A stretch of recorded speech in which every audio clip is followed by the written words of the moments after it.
Korea's largest cloud service provider, Naver Cloud, has permeated every part of our daily lives, and it provides cloud-based services to the globally renowned companies spanning across the globe. Find Naver Cloud in every corner of the world. Break the ground. Naver Cloud.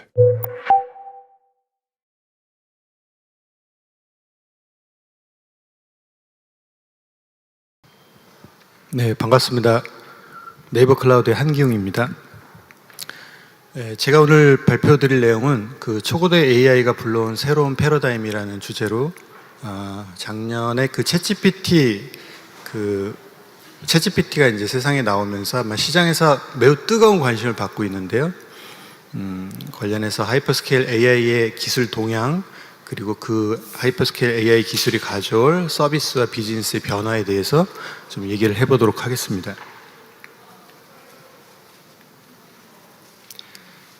네, 챗GPT가 시장에서 그렇게 큰 관심을 받게 된 가장 큰 이유는 아마 챗GPT가 보여준 뛰어난 언어 능력이라고 생각이 됩니다. 아마 한 번씩은 다들 써보셨을 텐데요. 챗GPT에게 무슨 질문을 하면 질문의 의도를 너무나 잘 이해를 하고 거기에 맞는 답변이나 글짓기, 요약 이런 다양한 그런 언어 능력을 보여주는데요. 과연 이 챗GPT와 같은 하이퍼스케일 AI가 기존의 AI 모델과는 어떠한 차별성이 있어서 차별성이나 아니면 발전이 있어서 이러한 놀라운 성능을 보여주게 되었는지 간단히 좀 짚어보도록 하겠습니다. 대중들은 아마 이 AI, 인공지능이라고 하면 최첨단, 최신 기술이라고 이렇게 당연히 인식을 하실 텐데 그 인공지능 자체는 생각보다 좀 역사가 오래되었다고 합니다. 한 1950년대쯤부터 과연 기계가 인간과 동등한 수준의 지능을 가질 수 있느냐라는 질문에서 연구 개발이 시작이 됐고요. 그 이후로 수세기에 걸쳐서 다양한 시도, 다양한 방법론을 가지고 기술 연구 개발이 진행이 되었습니다.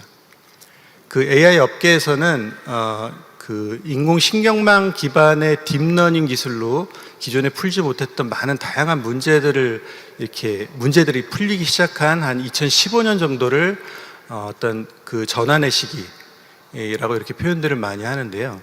2015년 전후로 저희가 인공지능 업계에서는 소프트웨어 1.0, 소프트웨어 2.0 이렇게 시대를 통상 나누고 있습니다.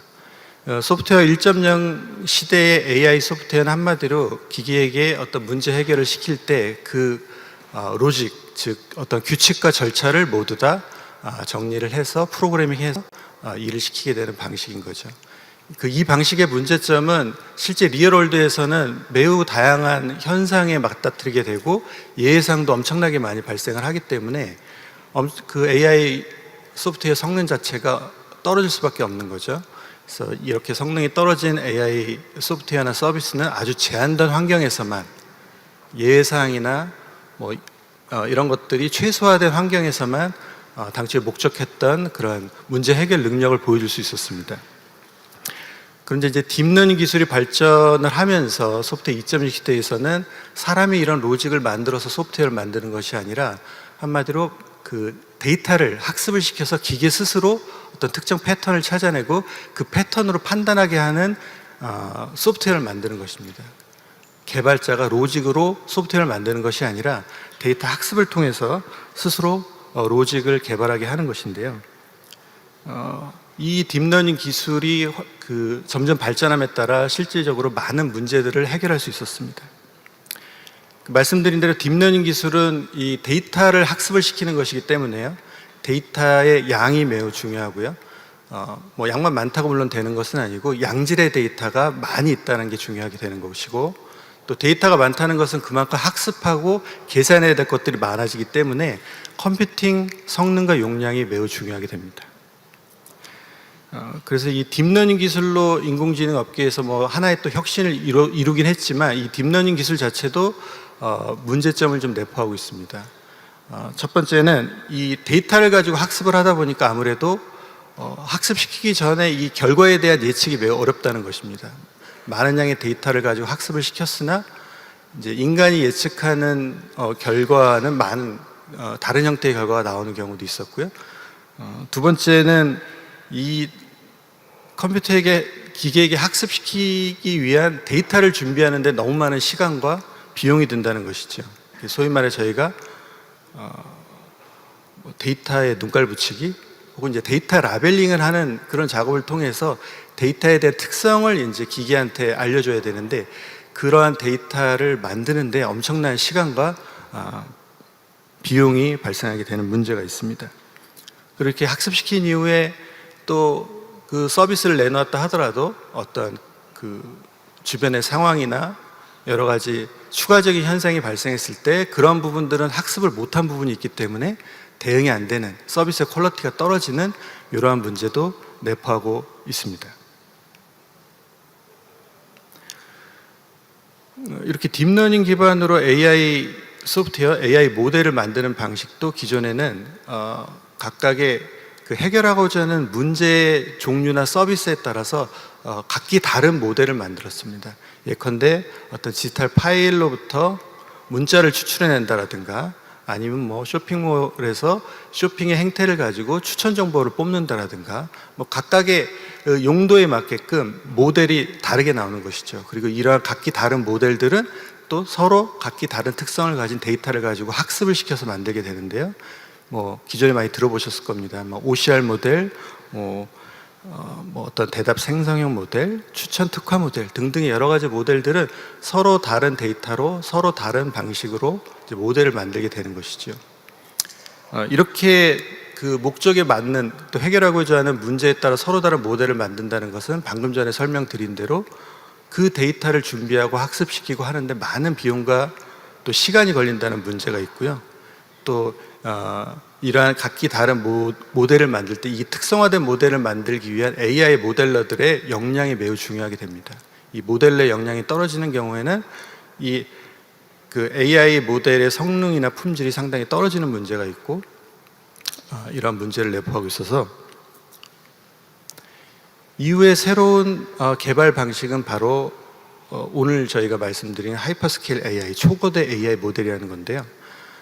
이것은 어떤 방식이냐 하면 하나의 범용적으로 쓸 수 있는 커다란 AI를 하나 만들어 놓고 그 AI에 실제로 나중에 문제 해결하고자 하는 문제에 특화된 추가적인 학습을 적용함으로써 이제 원래 의도했던 문제를 해결하는 방식입니다. 여기서 말하는 범용적인 AI를 저희는 이제 파운데이션 모델이라고 하는데요. 이 파운데이션 모델에서 중요한 것은 바로 사전에 다양한 유형의 아주 방대한 데이터를 사전 학습시키는 이 프리트레이닝이라는 과정이 매우 중요합니다. 이 프리트레이닝 모델, 이 파운데이션 모델이 그 모델의 품질을 결정하는 것은 이 프리트레이닝 과정에서 얼마나 양질의 많은 양의 데이터를 학습을 시켰느냐. 두 번째는 이 기존의 라벨링 형태로 하는 것이 아니라 기계한테 정답을 가르쳐 주지 않고 스스로 학습하게 하는 자가주도 학습 기능. 세 번째는 이것이 실제로 가능하게 한 이제 기본 모델인데요. 이거는 이제 2017년도에 그 구글에서 만들었던 트랜스포머라는 기본 모델을 적용함으로써 이제 가능하게 되었습니다. 그래서 이렇게 만들어 놓은 파운데이션 모델에 어떤 아까 말씀드린 뭐 OCR 모델이나 챗봇 모델이나 이런 원래 하고자 한 문제 해결을 위한 그 추가 학습 정도, 저희가 튜닝 정도로 좀 표현을 하는데요. 이런 추가 학습을 통해서 적용을 했더니 실제로 각기 다른 모델을 만들었을 때보다 훨씬 더 높은 품질과 성능을 보여주더라. 이런 것들을 실제 챗GPT 이전 모델인 GPT 3.0 모델 때 실증을 할 수가 있었습니다. 그리고 여기에 이 AI 업계에서 놀라게 된 것은 무엇이냐면 이 파운데이션 모델의 규모를 상당 규모 이상으로 키웠더니 실제 저희가 예상하지 못했던 정말 인간이 생각하는 듯한 뭐 사고라든가 추론이라든가 예측이라든가 공감 능력이라든가 이런 부분들이 발현되는 것을 발견할 수 있었습니다. 그래서 이 파운데이션 모델, 초고대 모델의 기술적인 어떤 그 시사점이라고 하면 모델의 사이즈를 엄청나게 키우고 이 프리트레이닝이라는 과정을 거친 이 파운데이션 모델을 만들면 기존에는 경험하지 못했던 정말 높은 품질의 AI 성능과 품질을 보여주더라 하는 부분이 하나 있었고요. 이러한 파운데이션 모델이 서비스나 이 생태계 측면에서 보면 이전의 개발 방식이나 이런 것들은 각각의 아까 말씀드린 대로 어떤 전문 AI 모델러나 개발자가 그 특화된 문제 해결 방식을 위한 모델을 직접 만들었어야 되는데, 이렇게 파운데이션 모델을 누구나 이용할 수 있는 구조로 가게 되면 어떠한 그 모델러 수준의 전문 지식이 아니더라도 약간의 도구를 이용을 해서 충분히 훨씬 양질의 AI 모델, AI 서비스를 만들 수 있다는 점입니다. 말씀드린 대로 이 파운데이션 모델이 그 가능하게 된 배경은 2017년도에 발표한 그 구글의 트랜스포머라는 기본 모델이 워낙 훌륭한 점도 있겠지만 그 데이터의 양을 늘리고 또 커다란 그 AI 모델에 심어서 많은 양의 컴퓨팅 자원으로 학습을 시켰더니 그 AI 품질과 성능이 매우 좋아지더라 라는 것들을 발견하게 된 것이죠.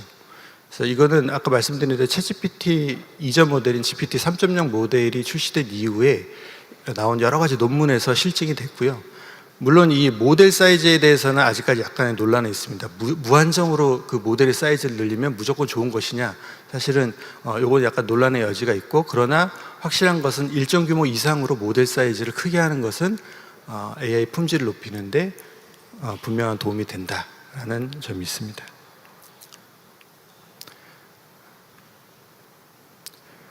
그래서 오늘의 주인공이죠. 오픈 AI는 사실은 챗GPT를 내놓기 전부터 그 언어 모델을 계속 출시를 하고 있었습니다. 2018년도부터 계속 출시를 하고 있고 지금 GPT-4까지 이제 출시를 한 상태인데요. 여기서 보시는 바와 같이 저희는 뭐 일반 대중들은 챗GPT를 실제로 써보면서 이 AI에 대한 관심도가 커졌고 그 능력에 대해서 놀라움을 경험하게 됐지만, 실제로 AI 업계에 계신 분들은 이 전 모델인 GPT 3.0이 나올 때 아까 말씀드린 여러 가지 마치 인간이 사고하는 듯한 사고 능력, 추론 능력, 예측 능력, 공감 능력들을 확인할 수 있었습니다. 그래서 제가 빨간색으로 표시한 부분 보시면 아시겠지만 그 챗GPT 3 이전의 모델들은 모델 사이즈, 저희가 통상 AI 모델의 사이즈를 파라미터 수라는 걸로 이제 얘기를 하게 되는데요. 이 파라미터 수가 GPT 1, 2에서는 117메가, 1.5 빌리언, 여기서 GPT 3로 가면서 175 빌리언, 1750억 개로 늘어나게 됩니다. 아까 말씀드린 그런 규모의 혁신으로 이러한 높은 품질을 우리가 경험할 수 있었다라는 점을 말씀드립니다. 그리고 저희가 이제 일반 대중들이 경험한 챗GPT는 사실 이게 GPT 3.0 기반으로 약간의 어떤 추가 학습 튜닝을 통해서 만든 건데요. 기본 모델은 바뀌지가 않았습니다. 어떤 추가적인 기술도 적용된 것이 없고요. 약간의 추가 학습을 이렇게 해서 시장에 내놓은 것입니다. 잠시만요.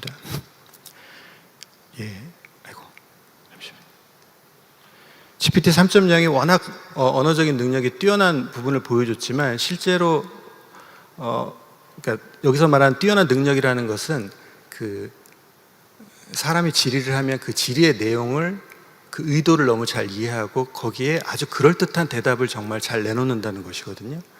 그런데 아시다시피 이제 챗GPT 같은 경우도 이제 3.5 기준으로 만들어졌기 때문에 챗GPT가 학습한 학습 데이터는 아마 2019년 한 11월 정도 이전 데이터로 알고 있습니다.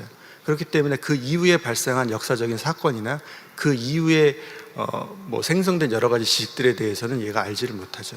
그럼 사실 모르면 모른다고 하면 되는데, 챗GPT는 뭐 지금은 많이 좋아졌을 텐데 아주 능청스럽게 거짓말을 유려하게 정말 그럴듯하게 잘 지어내죠.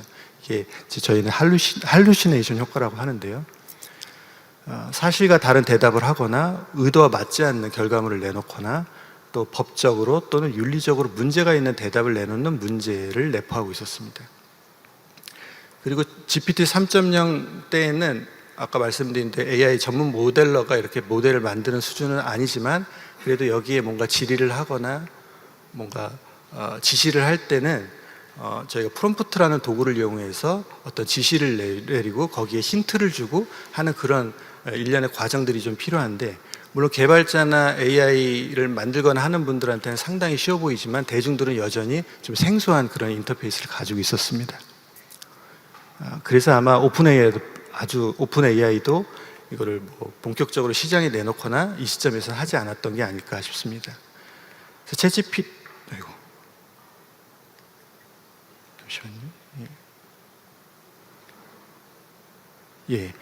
그 챗GPT는 이 GPT-3 기반으로 추가적인 학습, 즉 이제 그 사람의 피드백 기반으로 강화 학습을 좀 시키는 버전입니다. 이게 그 강화 학습이 엄청나게 많은 학습을 시킨다라기보다는 이 GPT 3.0이 만들어낸 답변에 대해서 예를 들면 어떤 빨간펜 선생님처럼 답변에 그 복수계의 답변에 이제 가중치를 매기고 점수를 매겨주는 형태로 알려주는 거죠. 이런 식으로 이제 강화학습을 시켰더니 생각보다 상당히 기존에 가지고 있던 할루시네이션 효과라든가 이런 부분에 있어서 부정확성이 보완이 되고 의도에 맞는 형태로 답변을 좀 더 잘하게 되고 부적절한 이슈에 대해서도 회피할 수 있는 이런 능력을 보여주게 되었습니다. 그래서 기술적인 완성도가 좀 올라간 부분이 있었고요. 인터페이스적인 측면에서는 아까 이제 프롬프트 도구라는 것도 상당히 진일보한 그런 도구이긴 하지만 이제 챗GPT에서는 사람이 가장 익숙한 인터페이스인 채팅창을 이용을 해서 이런 것들을 질문하고 질문받고 뭔가 원하는 결과물을 받아볼 수 있는 UX를 갖다 붙이게 된 것입니다. 그래서 사용성이 놀랍게 개선이 된 버전이라고 보시면 되겠습니다.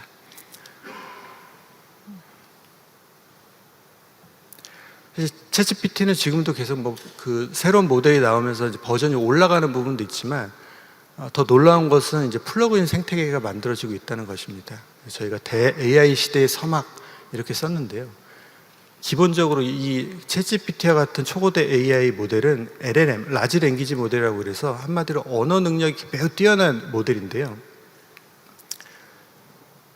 뭐 다른 표현을 하면 말만 잘하는 그런 AI였던 거죠. 말을 잘한다라는 거는 뭐 질문의 의도를 잘 이해하고 답변을 한다라든가 어떤 문장에 대해서 뭐 요약을 잘한다라든가 또 생성형 AI이기 때문에 뭐 글짓기를 잘한다든가 이런 능력은 가지고 있지만 그 외의 일들은 할 수가 없는 거죠. 대표적인 게 계산도 잘 못하고 뭔가 그걸로 다른 일을 하기에는 기본적인 기능이 포함되어 있지 않았는데 이 플러그인을 기능을 탑재를 하면서 강력해진 거죠. 한마디로 말 잘하고 똑똑한 친구한테 여러 가지 도구를 손에 쥐어준 셈입니다. 그래서 아마 챗GPT를 유료 모델로 쓰시고 있는 분들은 이제 플러그인 아마 사용할 수 있을 텐데 여기에 보면 플러그인이 매우 다양한 것들이 있습니다. 뭐 계산기 같은 것도 당연히 있고요. 검색, 쇼핑, 뭐 미디어 관련된 여러 가지 플러그인들이 지금은 오픈소스 생태계에서 다양한 것들이 지금 올라오고 있고요. 이렇게 되면 사용자는 대화 형식의 자연어로 명령을 내린다든가 질문을 내리게 되고 이 초고대 AI 모델은 하나의 서비스 플랫폼으로 그 질문자가 질문한 질문 내용을 가지고 여러 가지 액션들을 수행할 수 있게 되는 것입니다. 그래서 아까 말씀드린 대로 뭐 초고대 AI 그 챗GPT 같은 경우에는 뭐 특정 기간 이전에 학습한 데이터 위주이기 때문에 이후에 발생한 역사적인 사건이나 지식들은 이해하지 못하는데 뭐 검색 앱을 붙이게 되면 실시간성으로 어떤 데이터를 검색을 해와서 그 검색 결과를 바탕으로 답변을 해주거나 글짓기도 가능하다는 뜻이고요.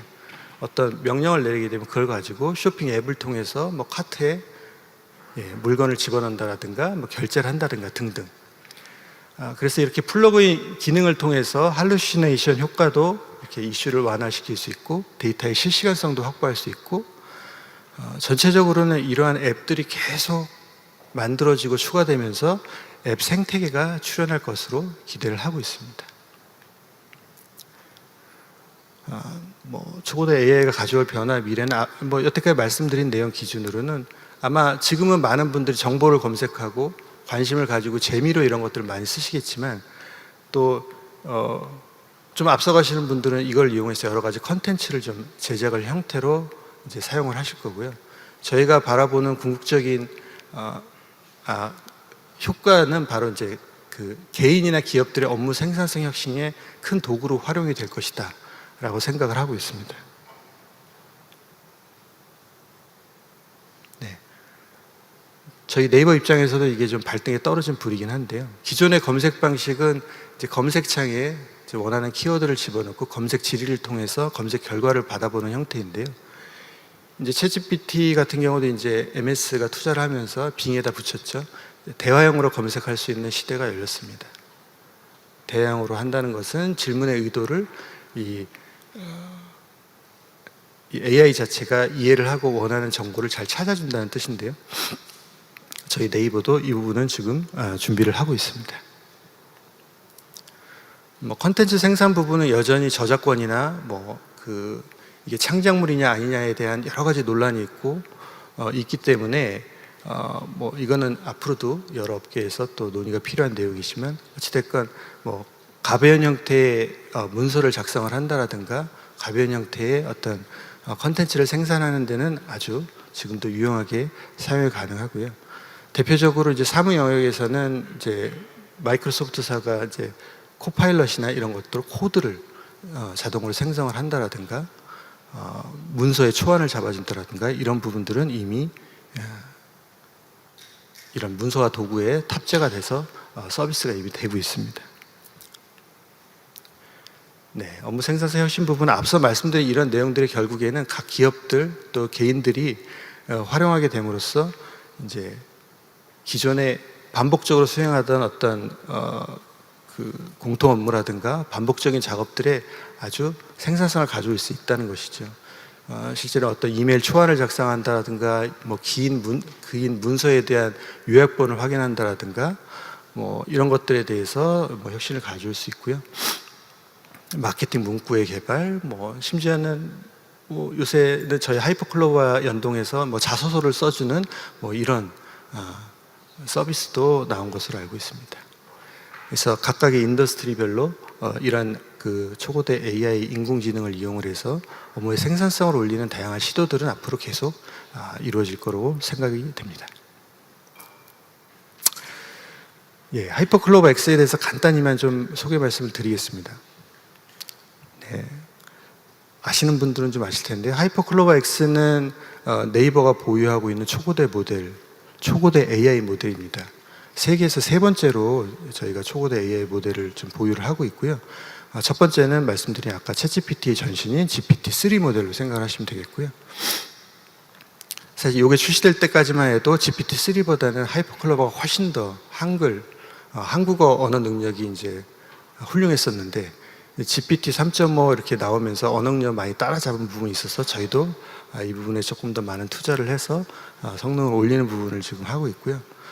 그런데 단지 언어 능력이 뛰어난 것만 중요한 것이 아니라 사실은 여기에 학습시킬 때 얼마나 양질의 데이터가 들어갔느냐가 중요하기 때문에 저희는 챗GPT보다는 한 6,500여 배 되는 이제 양질의 데이터들, 네이버가 가지고 있는 여러 가지 데이터들, 또 라이센스 문제까지 해결한 여러 가지 한국어 데이터를 학습시킴으로써 한국의 어떤 사회적, 문화적 맥락을 좀 잘 파악을 하고 법이나 제도를 이해하는 그러한 초고대 AI 모델이라고 생각해 주시면 되겠습니다. 그리고 이미 이 하이퍼클로버는 저희 그 네이버 클라우드의 상품으로 올라와 있습니다. 제가 시기는 정확히 기억이 안 나는데 챗GPT가 출시된 것보다 먼저 사실은 출시가 된 거죠. 근데 이거는 이제 B2C용 그런 일반인들이 쓰시는 건 아니고 기업체들이 사용하는 아까 말씀드린 그 파운데이션 모델의 어떤 지시를 하고 힌트를 줄 수 있는 그런 프롬프트와 관련된 도구라고 생각하시면 되겠습니다. 그래서 이 클로버 스튜디오를 이용을 해서 어떤 마케팅 문구를 생성을 한다라든가 기획전을 구성을 한다라든가 다양한 일들을 할 수 있는 그러한 기능들을 상품을 저희가 제공을 하고 있습니다. 네, 시간이 없으세요? 또 네이버 서비스에도 저희가 이런 부분을 내부적으로 적용을 했습니다. 저희 네이버 서비스 중에 하나인 이제 쇼핑 쪽에 보면 소상공인 몰이 있는데, 아무래도 소상공인들은 뭐 직원 수가 많거나 IT에 이렇게 능한 분들이 아닌 분들이 많기 때문에 이런 분들이 어떤 마케팅 문구를 작성을 한다든가 이럴 때 어려움을 좀 가지고 있는 부분들이 있어서, 여기에 저희가 글쓰기 에디터, 추천 툴이나 에디터를 저희가 제공을 해가지고 어떤 특정 키워드나 아니면 강조하고 싶은 내용을 간단히 적어드리면 멋진 마케팅 문구를 작성을 하는 그러한 기능들을 적용을 했고요. 또 이제 채팅, 아무래도 고객들과 어떤 여러 가지 배송이나 품질과 관련해서 그 질문을 주고받을 수 있는 채팅 기능에 저희가 하이퍼클로바 기능을 넣어서 그동안 그 소상공인 모를 통해서 질의된 여러 가지 질의 내용들을 이렇게 FAQ 형태로 제공해주는 이런 기능들도 저희가 이미 제공을 하고 있습니다. 아마 가장 많이 알고 계신 부분이 클로바 노트라는 앱인데요. 이거는 뭐 기자분들이 아마 제일 많이 쓰실 텐데, 저도 이제 회의 시간에는 이제 이런 걸로 따로 회의록을 쓰지 않고 저희가 이제 기존의 클로바 스피치라는 모델을 통해서 일단은 음성을 이제 기반으로 이제 AI 회의록을 작성하고요. 이렇게 작성된 회의록을 이 하이퍼클로바를 이용을 해가지고 저희가 요약본을 또 작성을 하게 됩니다. 그래서 그 회의록이 있고 회의록 요약본을 작성해주는 부분을 저희가 하이퍼클로바를 이용을 해서 제공을 하고 있습니다. 또 저희가 또 자랑할 만한 게 클로바의 케어콜이라는 건데요. 이건 이제 전국에 계신 좀 소외된 계층 또는 독거노인들 대상으로 정부에서 자동으로 전화를 걸어서 안부도 여쭙고 뭐 말벗도 좀 해드리는 이러한 이제 사업인데요. 기존에는 이러한 질문들이 되게 딱딱하고 맥락 없이 일방적인 대화로 하다 보니까 상당히 어려움을 좀 표하셨는데, 저희가 하이퍼클로바를 적용을 하면서 어떤 맥락도 이해하고 이전 대화를 기반으로 대화를 끌어갈 수 있는 아주 부드러운 이런 서비스를 내놓게 되었습니다. 네, 시간이 좀 없어가지고요. 또 뭐 외부 서비스들도 저희가 하이퍼클로바를 이용을 해서 여러 또 업체들이 이런 서비스를 좀 하고 있는 부분들도 좀 말씀을 드리고요. 네. 저희 네이버의 전략만 좀 간단히 말씀드리면, 아시다시피 네이버는 국내 최대 포털을 운영하고 있으면서 다양한 서비스를 제공을 하고 있습니다. 거기에 웍스나 웨일, 파파고와 같은 이제 특화된 사스형 서비스들도 있는데요. 저희가 여기 하이퍼클로바를 점진적으로 좀 적용을 해서 다양한 AI 기능들을 이제 붙여서 시너지를 낼 생각이고요.